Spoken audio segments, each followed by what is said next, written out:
nitiere strategic benefits ma nyaka America bed godo e pesa ma gichiwo. Mane adieri manitie. Ang'o miyo Kenya oket kaka na NATO Alliance mar America. Ere kaka Kenya osebedo ga ka trade gi external parties ma America be feel ni jogi osebedo ka infringe kama gimbe gidwaro ni gi benefit.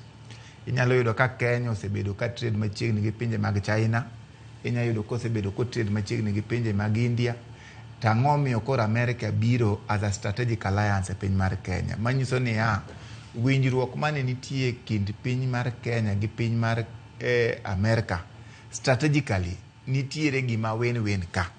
Mane adieri, onge pesa manono. Mar ariyo, an ka ng'eyo kaka oganda wa ma Kenya ka wasebedo gi issues koni gi pesa mane wayudo kuom America gi.